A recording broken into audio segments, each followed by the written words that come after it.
আসসালামু আলাইকুম ওয়া রাহমাতুল্লাহি ওয়া বারাকাতুহু। ইন্নাল হামদুলিল্লাহি ওয়াহদা ওয়াস সালাতু ওয়াসসালামু আলা মান লা নাবিয়্যা বা'দা আম্মা বা'দ। সম্মানিত উপস্থিতি, অনেকদিন বাদে আসলাম অমর বাণী অনুবাদ করতে।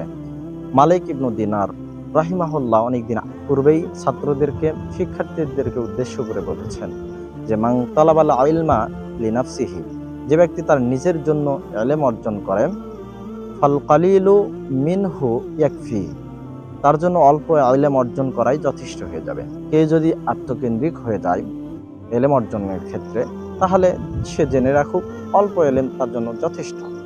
ওয়ামান তালাবাল ইলমা, আর যে ব্যক্তি ইলম অর্জন করে লিহাওয়াই জিন্নাসি, সমগ্র মানব জাতির জন্য, ফাহাওয়াই জুন্নাসি কাসীরাতুন, সে যেন জেনে রাখে যে সমগ্র মানুষের প্রয়োজন অফুরন্ত, শেষ নেই।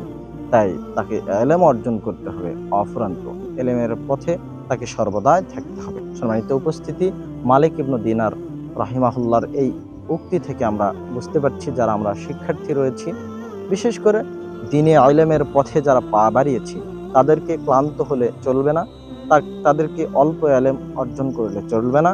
সে সমগ্র মানব জাতির কল্যাণের জন্য পা বাড়িয়েছে, তাকে অফুরন্ত ইলম অর্জন করতে হবে, নচেৎ সে সমগ্র মানুষের কল্যাণে আসতে পারবে না। তাই আসুন আমরা এদিক সেদিক নয়, ইলমের পথেই থাকি। আল্লাহ তাআলা আমাদেরকে ইলমের পথে থেকে সঠিক ইলম অর্জন করে মানবতার কল্যাণে আত্মনিয়োগের তৌফিক দান করুক। আমিন।